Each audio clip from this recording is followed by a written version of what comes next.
Sebenarnya ada seorang tokoh yang mungkin lebih tepat sebagai simbol kebangkitan perempuan di Indonesia, yaitu Rohana Kudus.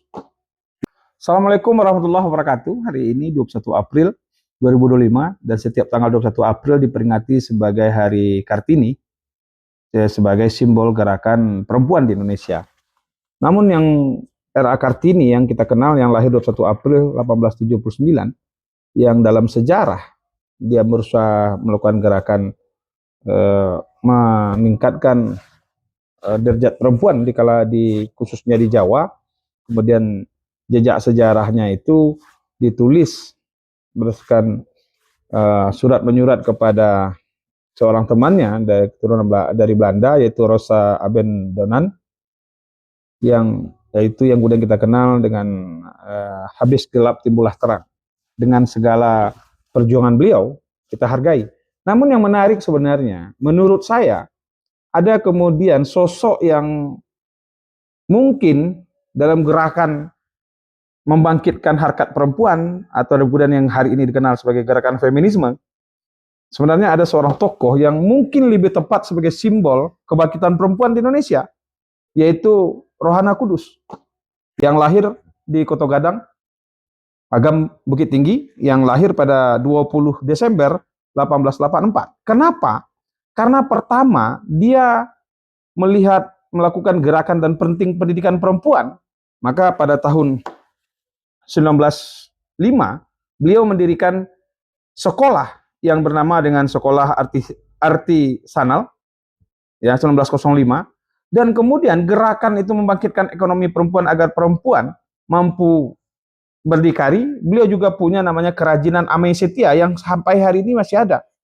Bagaimana perempuan mampu meningkatkan dan mendapat penghasilan dan punya harkat dan martabat. Dan gerakan ini diakui oleh Belanda 1915. Artinya apa? Dari segi memberikan pendidikan dan meningkatkan harkat perempuan, ada yang namanya Rohana Kudus. Yang lebih dahsyat, beliau adalah pemimpin redaksi perempuan pertama di Indonesia yang punya koran atau majalah, yaitu Sunting Melayu. Artinya dia juga bergerak dalam pendidikan, meningkatkan ekonomi, juga kemudian menjadi pimpinan perempuan pertama, redaksi perempuan, dan beliau juga ikut berperang. Artinya komplit Rohana Kudus. Kalau kemudian dasar kepahlawanan adalah jejak sejarah dan apa yang beliau lakukan.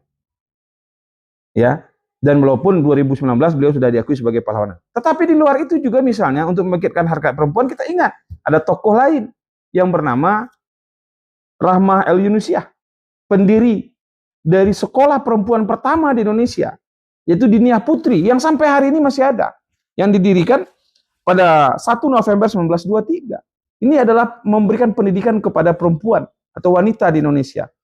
Rahmah melihat perempuan tidak boleh kemudian tertinggal dengan pendidikan. Maka beliau punya pendidikan sekolah pertama Diniyah Putri yang sampai hari ini ada, dan anak saya sekolah di sana. Artinya, ada kemudian tokoh-tokoh yang sebenarnya layak dan juga perlu dipikirkan sebagai simbol gerakan perempuan di Indonesia.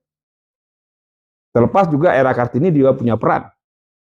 Tetapi harusnya jejak kepahlawanan itu dilihat mana yang kemudian jejak kepahlawanannya itu lebih punya andil, kemudian punya simbol, kemudian punya pengaruh yang luar biasa. Dan pengaruh itu sampai hari ini masih ada.